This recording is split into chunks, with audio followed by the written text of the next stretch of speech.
watching. This is Professor Paul, and you are watching my video on the characters of A Midsummer Night's Dream. This is an introduction to some of the major characters and ideas represented or related to those characters in this wonderful comedy by William Shakespeare.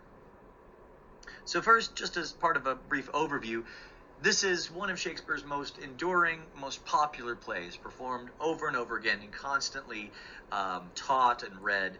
Just a very, very popular play.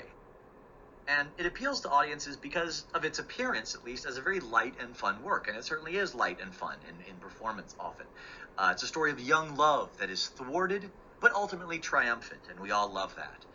It's a story with fairies and magic, so it's exciting and fantastical. And there's a lot of silly misadventures, people acting in a ridiculous way that we like to laugh at. But, as you'll see in this video and the video on the plots of Midsummer Night's Dream, there's a very complex interplay between the plot and the characters. And the different characters from different plot lines are interacting with each other in very interesting ways.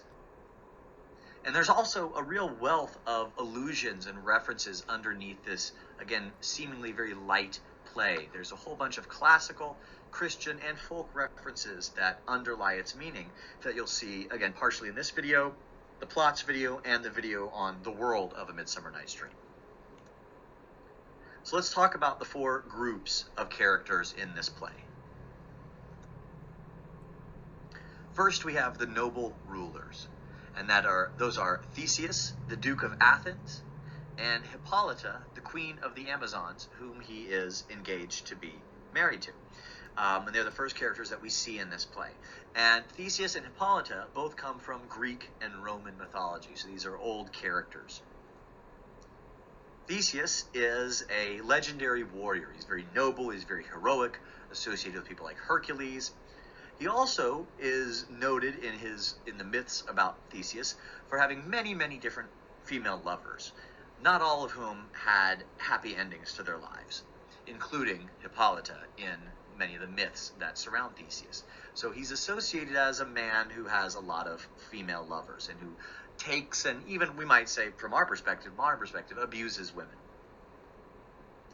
Hippolyta is, again, Queen of the Amazons, and the Amazons were a mythic race of warrior women, of these powerful warrior women. Again, I'll talk more about them on the World of Midsummer Night's Dream video. But generally, the Amazons were, in the mind, in the imagination of the Renaissance society, they represented chaos. They represented a world turned upside down, where instead of the men in charge, the women were in charge. And of course, in their imagination, the women did horrible, horrible things to the men.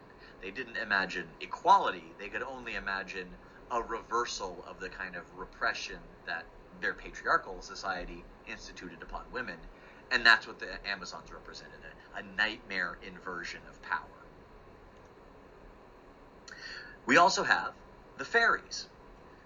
And they are primarily Oberon, the king of the fairies, and his wife Titania, the queen of the fairies. And Oberon is also accompanied by Robin Goodfellow, also known as Puck, who's his attendant and helper. And there's a number of other fairies, Mustard Seed and Peas Blossom and such, but they're not really important characters.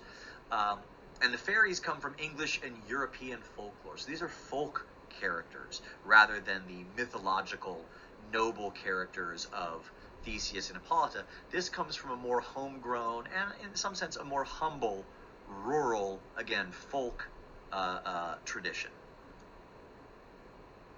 And so we think about them, they are parallel rulers. If Theseus and Hippolyta rule in our world, Oberon and Titania rule in the fantasy realm. As I said, they were characters from English and European folklore. They were associated with various sorts of magical acts in old wives' tales and fairy tales and such. One of the things that fairies were most famous for was stealing human babies and leaving a fairy baby in its place. These were called changelings, and this is actually one of the central issues in the conflict between Titania and Oberon is possession of an Indian child.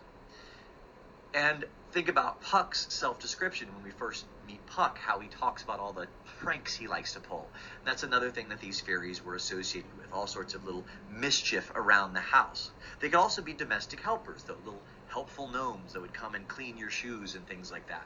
But if you irritated them, they'd spill your soup, make your milk go bad, things like that. The third group of characters is our young noble lovers, and these are the central characters of the story for most of us. Hermia, Lysander, Demetrius, and Helena. And these are Greek names, but they don't, as far as I know, have any representation or connection to any specific characters. They're just sort of traditional figures of young love, young men and women who, like all young men and women, are obsessed with finding their passion and experiencing love and enjoying life and all that sort of thing. So they're sort of traditional figures that we're meant to identify with as those as pursuing love, but also that we laugh at for their various follies. However, a wrench thrown in the young lovers is, of course, Aegeus, who's Hermia's noble father. And he's the antagonistic force, the one that opposes young love, that tries to control it, and who ultimately has to be thwarted in order for young love to be triumphant. So he's the noble force and the patriarchal force that antagonizes the young lovers. And the fourth group, and perhaps the most entertaining group, the Athenian lower class workers. Nick Bottom, Peter Quince, Snug, Flute, Snout, and Starveling. These are the comic relief of the play in a certain sense. And one thing that you might not know is that their names are all related to their jobs. So a bottom is a piece of equipment that a weaver uses. Flute is a part of the bellows. Starveling is the name of the tailor because tailors were stereotypically always considered to be very skinny. So their names all have something to do with their jobs. They're very closely identified with their work. They're almost, in some sense, kind of two-dimensional in that sense. Now, where do the Athenian lower class workers come from? They're not mythological figures. They're not folk figures. These are the English working classes. These are representative of the common people of Shakespeare's audience in Shakespeare's time. They're very familiar character types. They play on sort of stereotypical jokes about lower class workers or just dumb people, or again, people who work in certain trades, having certain obsessions or certain characteristics. But also their concerns are very relatable and recognizable. They're concerned about buying food, making enough money to survive. So they, in some sense, we might ask if the audience identifies with them in a certain way, despite the fact that they are such comic relief, that they are made fools, especially Bottom. We might ask, are they still characters that we identify with in some way? So now